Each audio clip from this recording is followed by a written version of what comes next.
Hi, everyone. So glad to be here with you for the next hour. I'm Eve Garrow. I'm a member of Stronger Women United, advocating for housing justice as a form of gender justice. And I'm here with two other members of Stronger Women United. They're going to introduce themselves as we get into this next hour. Stronger, just to begin with, Stronger Women United is a collective of women with lived expertise in housing displacement.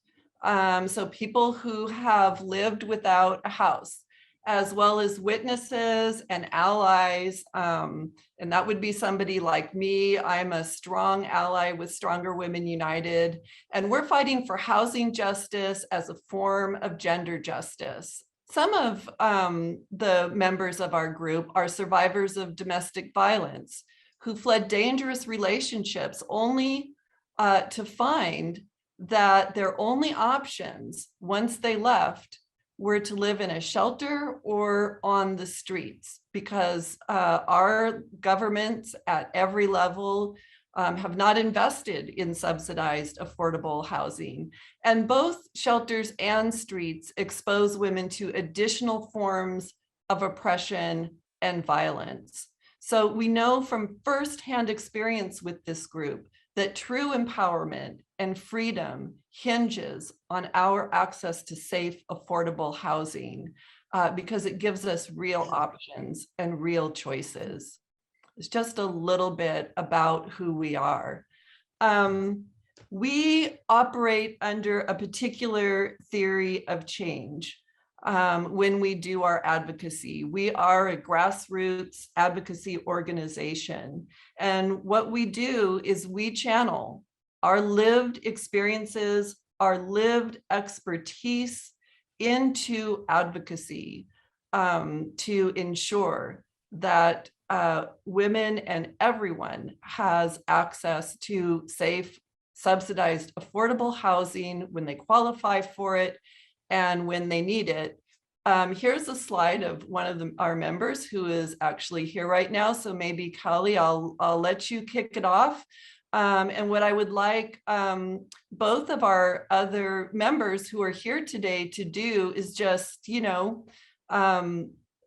introduce yourself briefly, maybe let the viewers know a little bit about your story, the hard-won expertise that you gained through your experience of being unhoused, and maybe a little bit about how that expertise has been channeled into your advocacy. So Callie, why don't I let you kick it off, and then Nadia, I would love it if you would share as well. Yeah, I'd be happy to share, Eve. So my name is Callie Rutter. I am a resident of Orange County for 54 years. Grew up here, had my children here, and just a normal gal, living and working in Orange County. I became unhoused, or was unhoused for about 2.5 years, maybe a little bit more. I became unhoused by, I was unable to find permanent work. And so we all know how the job market is. But anyway, I was surprised. I had nowhere to go in my own city. And so I went to sleeping in my car and taking as many temp jobs as I could. So I'd sleep in my car and try to wash off in a ladies' room or something and get ready to go to work the next morning, and try to find a hot meal somewhere after work, so that my coworkers wouldn't catch on. Part of the stigma of being unhoused, unfortunately. So I lived in shelters. I then moved to a shelter with about 200 people. I saw 6 people die while I was there. something that should never happen. We're all human beings and we all deserve housing, and housing should be a basic human right. That's one of the reasons I advocate so heavily and so ardently for Stronger Women United. It has been a challenge. I survived chemotherapy, radiation, cancer while I was in the shelters. It was unbelievable. The things that I needed to learn in order to be my best advocates, because the specialists, quote unquote, and that we call the providers, didn't know their job. And so dealing with like the housing authority and people like that, really, you need to know so much that, and it's hard. It is a lot of information to take in. And when you know that the people that are the designated specialists, quote unquote, for that can't help you, really, you're at a loss. I was really lucky, and this sounds horrible, but I'm lucky enough to have cancer, which provided me a voucher for emergency housing. So I have a Section 8 voucher. I live happily in Irvine. I can listen to children playing on the streets, you know, swim in a pool. I'm not looking at people dying. I'm not part of the chaos of the system, of this broken system that has been created by our county and our state, which is where we look to start our legislation. So that's a little bit about my story. I'm still not done with my work, but it has given me a new passion. It has changed my politics. It has changed the way I look at human beings. It has changed absolutely every aspect of my being and my thought process. I'm embarrassed of the way I used to think before, but I know better now. Anyway, Nadia, I'd like to introduce you. This is my friend Nadia. Thank you, Kelly. You're welcome. Hello, everybody. My name is Nadia Atala. I have been a resident of Orange County for about 35 years. If you catch my accent, I was born and raised in Brazil until I was 17 years old. I consider United States my country. I became unhoused when I lost my husband in a horrific tragedy. It moved my world. I never imagined, like Kelly said, that I was going to be unhoused without a home. That's what I always say and try to advocate to people. So the stigma is not there, that being unhoused is not necessarily one reason. It can happen for many reasons. It happened to me. I'm a woman that did successfully real estate for many years. I help people to find houses, but it can happen. But I am happy now. I was in different shelters and programs. And because I am stronger, I was fighting, I was advocating, I was able to get a house. I'm happy now. I live in Huntington Beach and I have my little place. I'm starting all over as a new normal. And that's what I want for the many, many people, especially for the people that are more aware in Orange County. I believe we need about 1.4 million of units to satisfy the unhoused people. Every night in Orange County, there is people that are about not to have a place to sleep or they don't have a place to sleep. I have joined this group, which I like very much. I'm newer, it's only a few months, and I'm very happy because I love to advocate. I have been advocating for the people that are left behind me. We need to have more awareness. Being unhoused is really a violation of human rights. We need to make a room for everybody to have a home. Nobody should not have a home. No one in the world. My story, Kelly's stories, and the story of many others is the truth, is what is going on. So we need the help. We need the government to be more aware what is going on. There's many programs out there, but they're not working properly. So all I can say is I'm thankful and I want to give back. And excuse me, I'm new on this, so thank you so much. Thank you, Nadia and Callie. Like a couple of things I was thinking about as you were talking.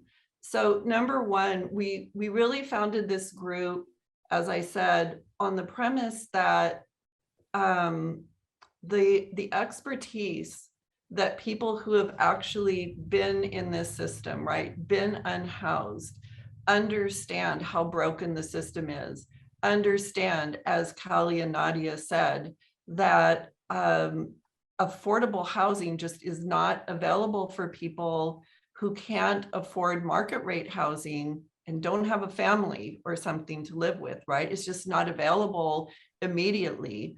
People in our group have remained unhoused for years, 2 years, 3 years, one of our members, 6.5 years. Another woman we worked with was unhoused for, I believe, like 10 or 15 years. It's really ridiculous. And it's a policy issue, right? It's a policy decision, but it rarely gets discussed that way.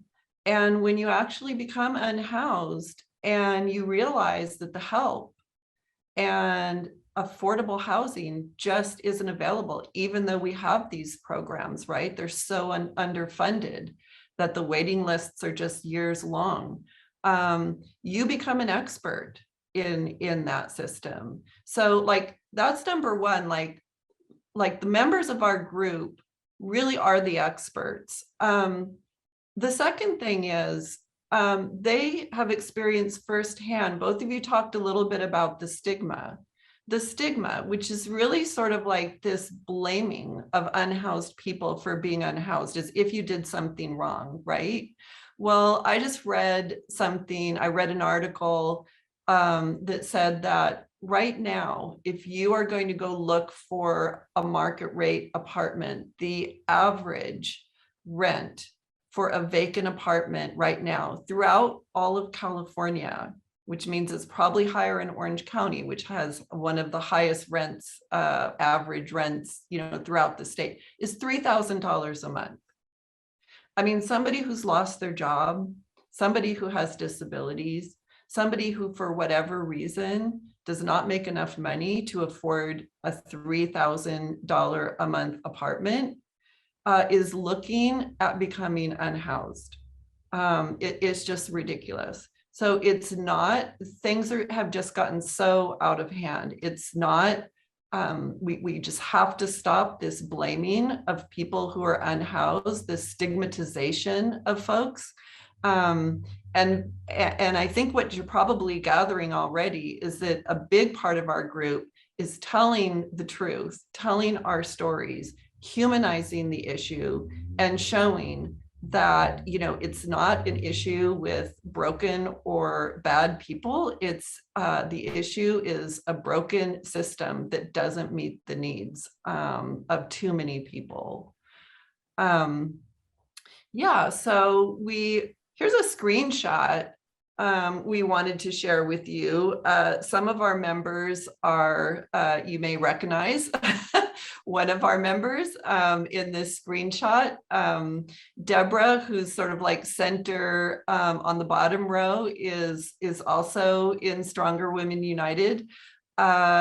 We take that lived expertise and we channel it into advocacy. So here, this is a screenshot of two of our members participating with other folks in lobbying our state legislators.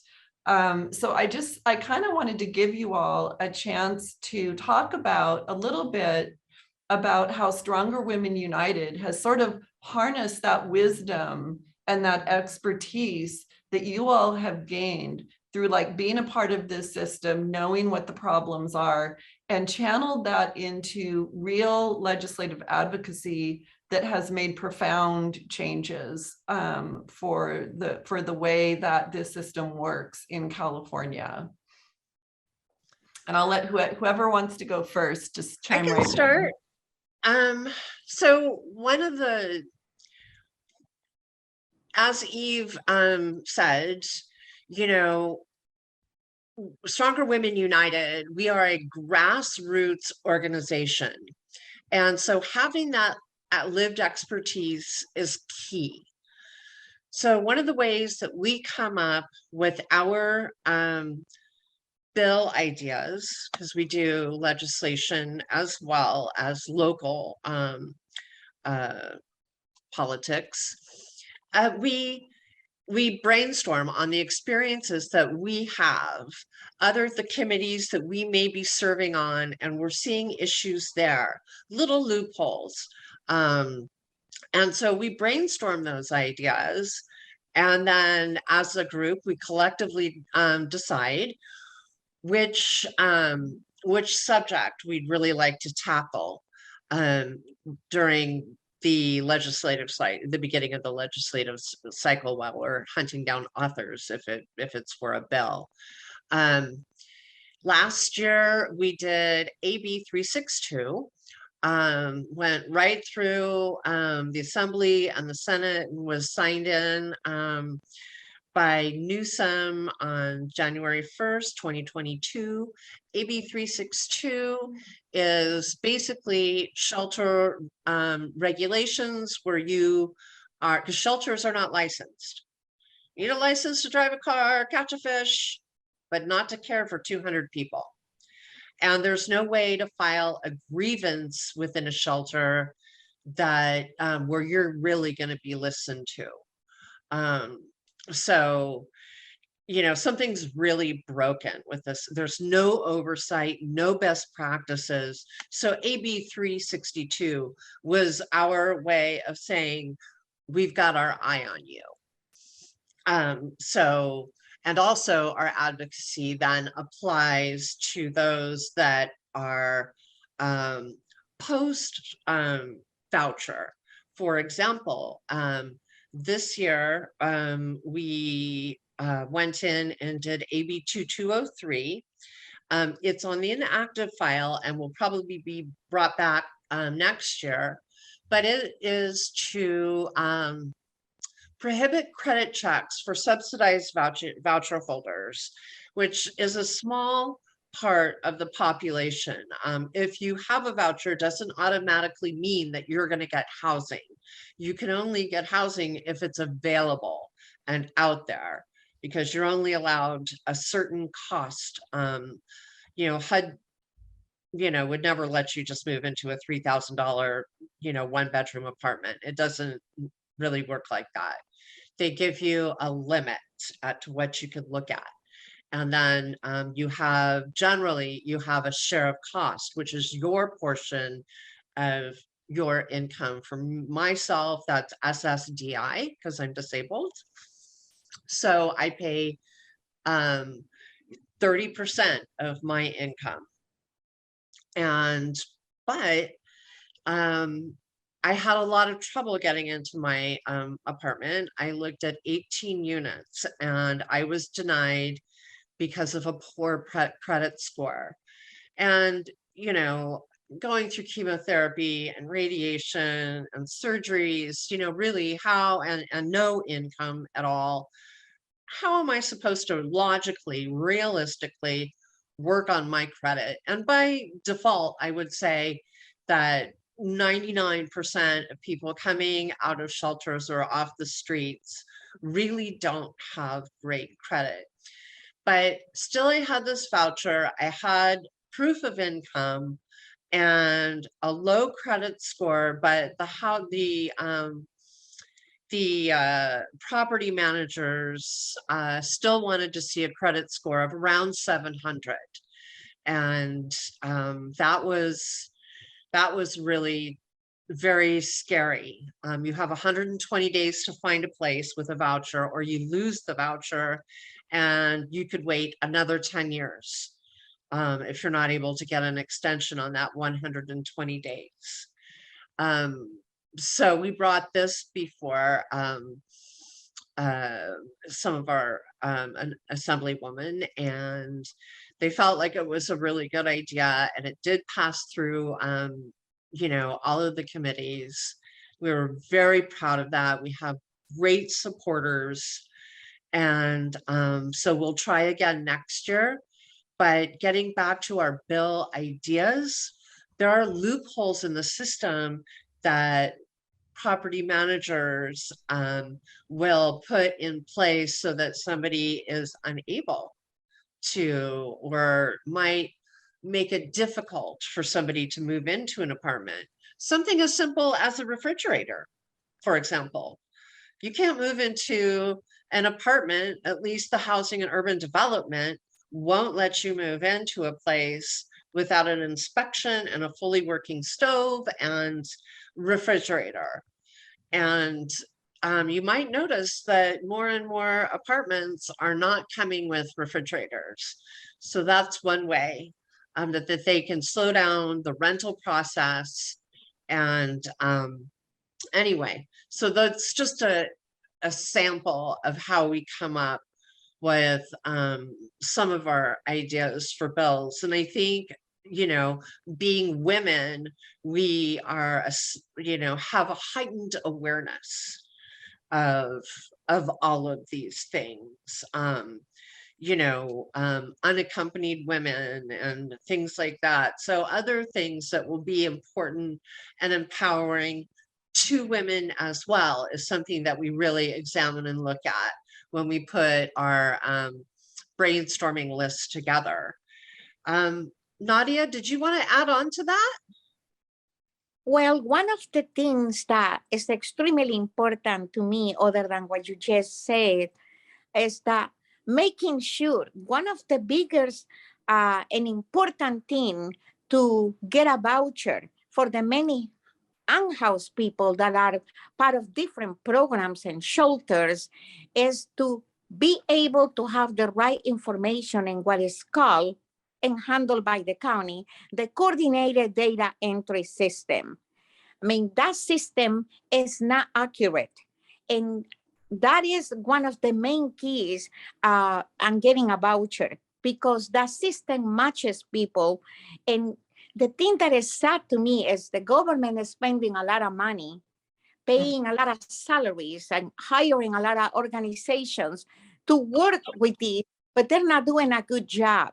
So I have found out, even with myself, that the information that is put there, or the people that is responsible to put that information there, is not good. It's not accurate. At one point, they have me as a person that had a drinking problem, and I'm telling you, just a little drink put me to sleep for 2 days. So that was just funny, because my numbers were low. So that is one thing that I'm advocating a lot, and really with the people that I know and that ask for my help, I tell them to make sure that assessments is done correctly and they're able to see it.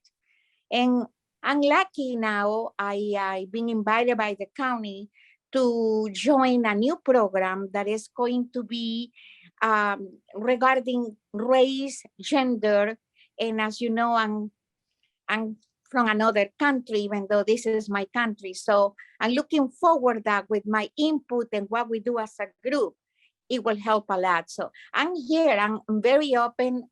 I'm advocating, and I love this, the strongest Women United. I am lucky that I was invited to this group. I'm still learning more things, but my head is just going 100 miles just to give back, because at the end of the day, I'm still helpful. I'm still thankful that I have a home now. I have a new beginning, and I'm happy. and like I said, a new normal. Thank you. Yeah, Nadia, that's great. May I dovetail off of that real quickly? What you said was so important about CES. And I think it's important to note that there is a scoring system that CES has, and that's what Nadia was referring to. So they score you kind of by your ability to do things, to care for yourself, things like that. And I also wanted to note real quickly that there is a very rigorous screening process that everyone goes through for CES, which is a system in which will, hopefully help you qualify for a voucher. So they look at all of your financials, they look at everything with HUD before, before you're even selected to, if you're lucky enough to have a voucher. But I, like you, Nadia, feel so grateful every day to have a place where I can lock my door. And to lock my door gives me the power as a woman to say no and be safe. So that's all I wanted to say. Eve? oh yeah, I mean, I think both of you made such good points. I think what I'm taking away from this is number one, it's really the personal experiences that Women and Stronger Women United have had with the system that give us the ideas for legislative advocacy so that we can make the policy. We see the problems and we make the policy changes. That's empowering, number one. Number two, we get involved in multiple levels. So Nadia was talking about, what Callie referred to as CES, which is called the coordinated entry system. It's just a database that that workers in like the sort of like houselessness system put personal information from people like Nadia and Callie into that system. And, you wouldn't know that it's inaccurate unless you are able to check your own, records. And that's what Nadia and Callie have done and have realized. Sometimes they've been dropped out of the system altogether. Sometimes the information is inaccurate. And that is just a very, very important observation, because that information and being in that system is how you get housing. That puts you on a list for housing. So they're talking about like increasing the accountability of the system so that all information is accurate. When people move into, I'm just like gonna riff a little bit on some of the things you said. When people move into an apartment, it has a refrigerator so that an unhoused person who doesn't have any money and has maybe been on the streets for years, right, doesn't then get denied an apartment because they can't afford a refrigerator. These kinds of things. It really requires almost being a part of the system to even know that those problems exist. We also do narrative changing work. And I would love for the women to talk a little bit about maybe like number one, why we do this work. Why do we need to change the narrative? And by that, we mean sort of changing the dominant way that people think about and talk about houselessness in Orange County, California, and throughout the nation, right? There's a lot of misperceptions out there. And, we believe that to really make change, it's political, it takes politics, it takes all of us. And if we're not all on the same page, if we don't know the truth, then if we believe the lies and the misperceptions, then we'll never win, right? So would the two of you like to talk about that a little bit, like why we think our narrative changing work is so important? Well, Go ahead, Nadia. we need to make room for everyone. I mean, universal, not to be homeless, to have a home. So I feel that is my job. That is my contribution to do that. The stories that we share with you is the truth. We represent the truth. Of course, there are many different stories. As I shared before, becoming unhoused can come from different circumstances. Kelly's story, my story, and the story of everyone that is even post unhoused or is going through being unhoused right now is so valid. Another thing that is very important to me is that many people right now that are unhoused, they have illness and they have addiction, some of them, and they're not getting the right assistance. So what happened is they're trying to get into finding a home, but not getting the right assistance. These people, many of them are either dying or going back to the street.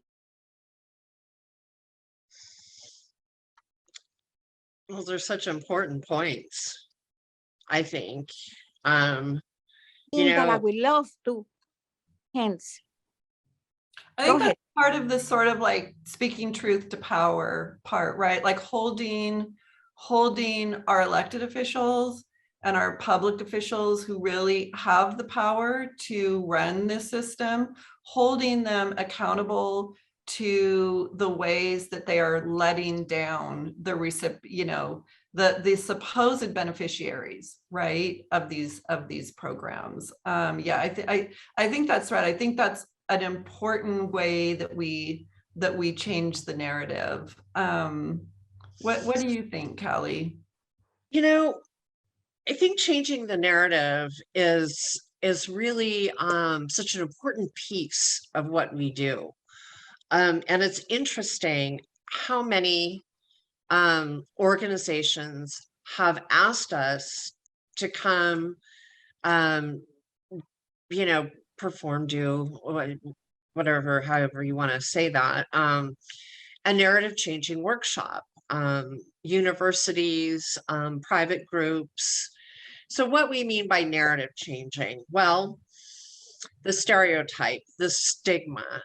I don't use the word homeless. I use the word unhoused or housing insecure. That is a strength-based wording. I might use, you'll hear the term, which is a term I hate, or just like very much, it's service resistant. You'll read that so often in the newspaper. Oh, they were doing a sweep on a camp and everybody, was service resistant. They didn't want to go somewhere or do something. And, it's because the programs are either a full or they're incomplete and they don't work. And if I became unhoused again, I would never go back into a shelter ever. It was a terrible experience. And you'll see photos of why later. But that's really important. For me too, one of the things that's moving is because it's really, I noticed the change in my own perspective. I came from, my parents worked really hard and I was really fortunate to come, from such a beautiful home and neighborhood in Newport Beach. And, it just was amazing to go to someplace like what you're looking at now, which is a shelter that holds about 200 people, women on one side, men on the other. And, you're allowed 3 feet for all of your worldly goods, everything. And if for some reason there's room, they'll give you a trash can. A trash can. Like, to put your clothes or books or whatever into documents. But anyway, let me just touch on being service resistant. Would you want to go live here? Those lockers that you see in the background, those are often searched without your permission. Even though you enter in, there are guards, they are armed, they wear tactical vests on occasion. And for what? Because I'm unhoused, that's my crime? I couldn't believe my eyes. And they're unlicensed. They can do whatever they want to do. They can say whatever they want to say. I've seen them exit a woman in the middle of the night, and she had some, a health issue, that she was unmedicated, and they took her to a transportation center in the middle of the night. A woman. Most women that enter shelters, by the way, have suffered from some kind of DV or IPV. Can you just pause a minute and say what those letters stand for? So DV is domestic violence, and IPV is interpersonal or partner violence. And so that includes any, sexual assault as well. So women coming into a shelter we are afraid, for lack of a better term. It is a scary place. These people that run it, they are not nice people. And you're not allowed to come and go as you please. They have something called the good neighbor policy, which means that you are locked in and you cannot leave unless you have special permission. I got special permission to leave for chemo. But, that's, ridiculous. I should be able to come and go as I please. I'm a responsible person. Just because I'm unhoused does not mean, that I'm some kind of malfeasant or, it was the most insane place and the biggest wake-up call as a human being that I could have imagined. I was embarrassed for my county. I was embarrassed for myself by the way I voted, because I knew I voted for this. And Oh. You see up here on the side, like with a little yellow blanket, that's called a barrier. And that barrier, I had to have a doctor's note to put there to keep me, to keep kind of germs off of me. Once and some kind of cough, they have something called the Kramer cough that goes around. And once somebody gets it, then the rest of us got it. Mine lasted months and months until they finally figured out that it was cancer. And had I known that, maybe I would have been able to figure that out and gone for treatment a little earlier, instead of being like, oh, well, it's the Kramer cough. I live in this broken down, horrific place, which, by the way, is touted as the model for shelters in Orange County. So believe it or not. But I want to go back to stereotyping, which is one reason they have the good neighbor policy. I believe they lock us in there. And I believe it's because nobody wants to see us. Nobody. And how did that make me feel? It made me feel horrible. I didn't do anything wrong. I lost a job and lost my savings. Wait, there's no crime in that. It just happened.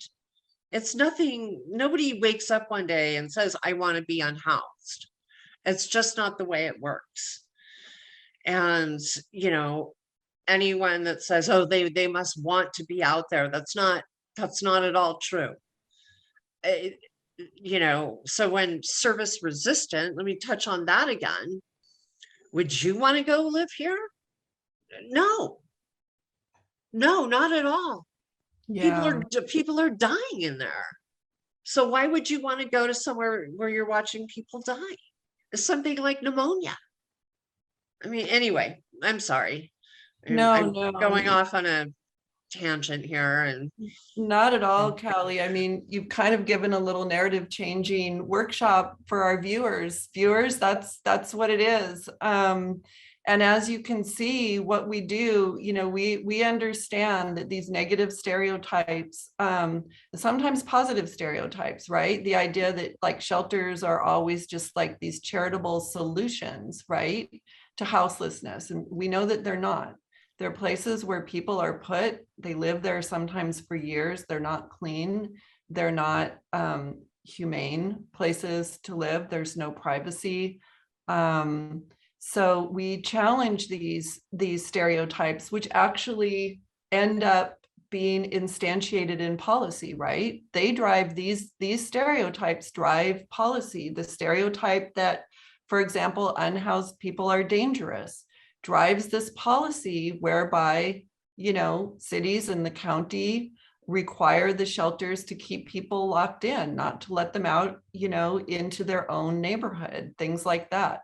So if we're ever going to make these changes, we really need to challenge these fundamental misperceptions, right? Like Nadia said, and like Callie said, and we all need to think about this issue in a different way. So I think what we're doing too is challenging you all as viewers to think about this issue in a very different way.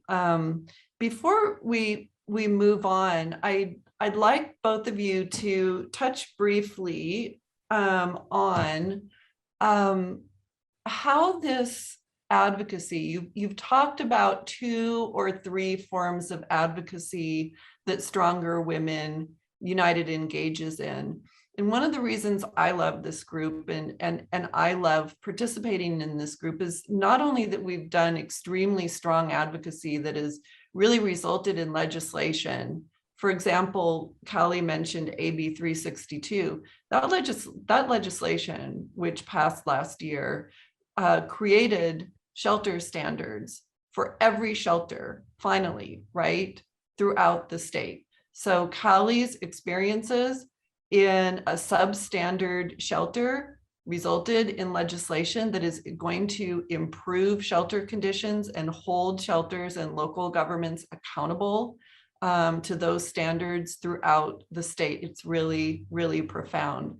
But I'd like to hear from both of you how, because I know you've mentioned it many times, not only you've spoken about the importance of our advocacy in terms of making policy change, but I also understand that it's healing, that engaging in this advocacy has really been healing for you both and other members of our group who've experienced so much trauma by, you know, in your journey being unhoused. So what do you all, you know, how does that resonate with you? How has this advocacy been healing for you? It has recuperated completely my dignity after going through the experience of being unhoused. So to start with, it's like an important back to the world. Not only that, but just the idea to support, to help, to things to get better, even if it's to 1-2 people. Whatever I learn, any resources I have, I share with someone that looks after me. So to me, it's giving me a lot of satisfaction in just being here fighting to make the world better. For everybody, for nobody to be homeless. Just the idea, just the little steps is the greatest. Yeah, I love how you put that, Nadia. I do too. What do you think, Callie? How has it been healing? Okay. I'm gonna take that in two different directions. And people have said this, and I believe this. I'm a warrior. I am a strong woman. And I never knew my strength until I went through this. I never, ever would have guessed that I would have survived this, ever. And I'm so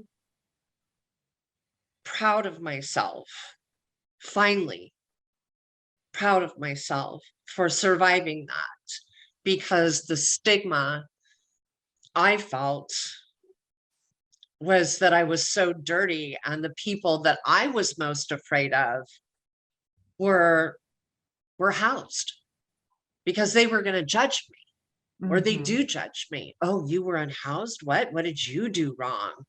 You know, I lost my job like so many people in this world do. But I'm a warrior. When I talk to assembly members or staffers, or they listen, they're listening to me, they're listening to us, and providing testimony at one of the, like at a housing committee meeting, or the judiciary to the judiciary committees, or what have you. I feel heard. Like, a bill may not pass, or it may, but they're having to hear me. They have to listen to me for those 3 minutes. Their attention needs to be focused on me and what the problem at hand is. So that's not me in a narcissistic way. That's me as a representing, as Nadia so eloquently put it, the people behind us, because we want to stop this in its tracks. The other part that is so rewarding about this work, I mean, it's really difficult to talk about it at times. I can't fib to you about that, because it does recall some memories, but that's also what lends me my strength and gives me a unique lens to share with you all. And I'm so grateful to have the opportunity, I know we all are, to provide a unique lens for you today. So that's what I would say. I think that's how I would answer that question, Eve. Yeah. I mean, what I hear from both of you is sort of like using what you've learned in your journey, and sort of like taking that trauma and channeling it into helping people, as you said, Nadia, is very healing. I've noticed that in our group, that is a profound way of healing. And then being heard when you have been sort of stigmatized, dismissed, silenced throughout your time in the houselessness sort of like system, right? Especially living in shelters and things like that, to be viewed as an expert, because you are an expert, to have a seat at the table, to be making these changes like at levels both large and small, is healing. Reframing your experience as having survived and having become a warrior, that is healing. That is healing. And that is very, very profound. So thank you both so much for, for really sort of like bearing your soul with that answer. What is it that we're fighting for? This is it. I'm going to sort of like be toggling back and forth between two sets of photos, but nobody deserves to live like this, much less for years, right? Waiting for subsidized affordable housing when market rate housing is like $3,000 a month, right? So, this is what we're fighting for. And Callie, do you just want to, this is your home. You just want to talk a little bit about, you know, what home really means to you? Because What it really this means. is our North Star. This is what we want for everyone.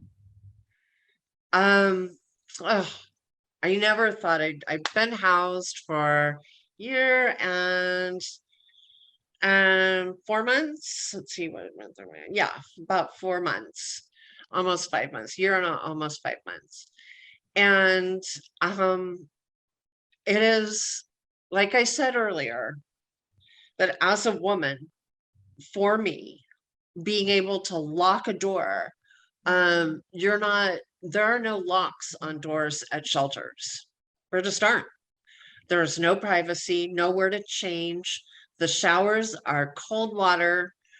It's inhumane. But anyway, getting back to the lock on when I got my keys, the first thing I went out and got was a doormat, it's a home sweet home, and a little flower wreath for the front of my door. And, it's everything I fought for and, had to learn about. It meant so much to me, but locking my door gives me the power to say no. I don't want you in my house. You can't come into my house and violate me anymore. Where, a staff member used to be able to just walk up to me or open up a locker and, go through it. I don't have that worry anymore. My, all my documents, they can be filed away neatly in these drawers, and I don't have to carry them around in a suitcase or something. I know that sounds silly too, but when you only have a suitcase to carry, your birth certificate and any kind of housing documents, to have things neatly put away and to be able to, light my scented candles and to sleep in my own bed. I'm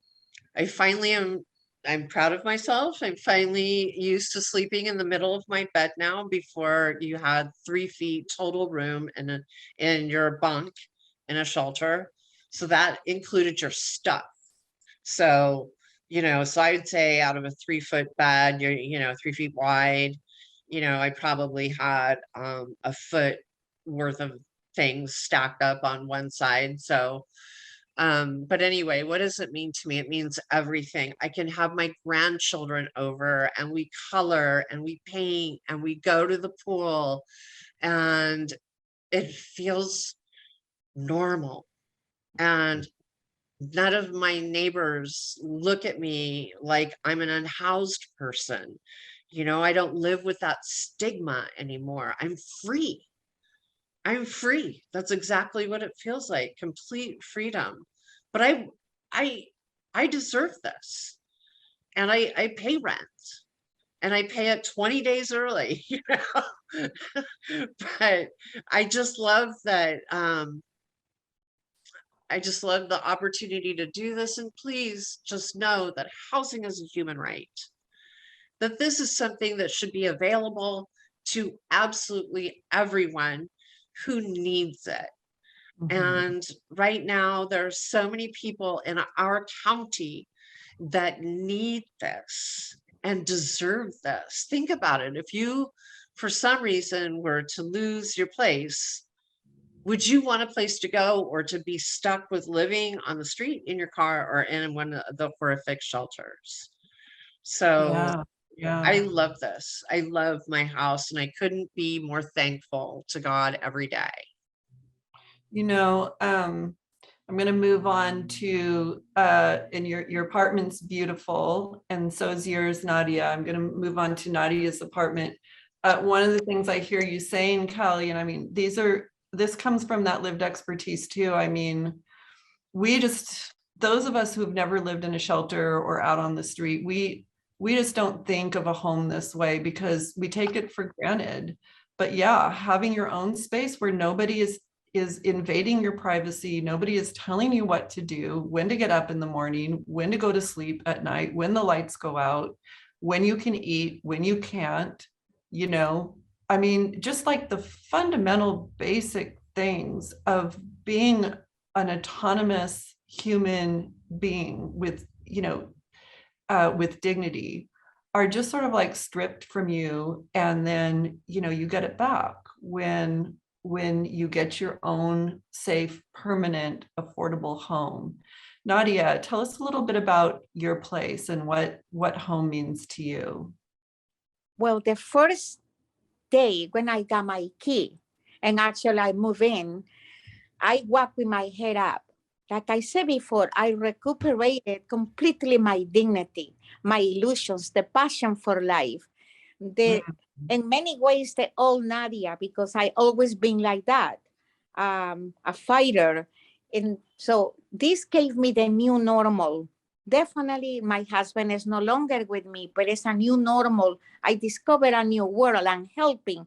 So I'm here from this cute, darling, petite house that I have now. I'm able to help other people. They can call me, the ones that are looking for an apartment and they haven't found that. I tell them how it feels. I tell them all the excitement that comes, so they don't give up, they don't throw the towel because they get frustrated. So I'm cooking again. I love to cook, and cooking has been the greatest therapy for me. So now it's just like, wow, I can cook. So it sounds silly. Who will want to say, oh my gosh, she's happy because she can cook? But cooking in your own home, the places that I was before getting a home, I could not cook. Right. In fact, I have to eat food that in many cases was not even healthy for my illness. So yes, it's a new life, it's a new beginning, and it's just made me fight for everybody that is unhoused to get it, to have it. Everybody deserves. And like I said it before, we need to make room for everybody to have a home. Yeah, Not we do. violation of human rights. I love what you said about cooking. I think that's another thing. Like some people think about it as a chore, but they can cook if they wanted to, right? But when you're living in a shelter, when you're living in one of these programs, you don't have access to a kitchen. You don't even have access to a refrigerator.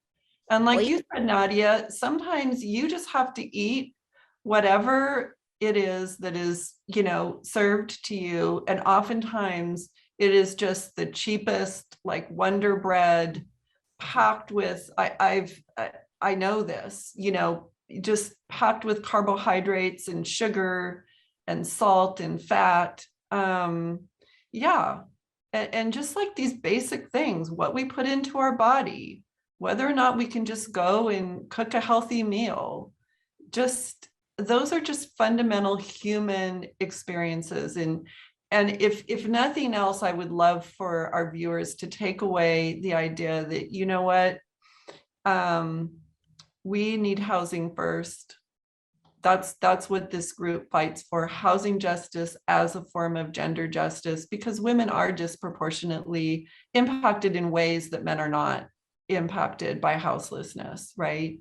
But that for everybody, you know, a home is self-determination, it's dignity, it's autonomy, it's having a place where you can just live your life and be who you are and decorate it and do what you want inside your own home. So I just want to thank both of you and thank our viewers for sticking with us throughout this program today and for inviting us. Thank Thanks you. so much. Bye-bye. Thank you.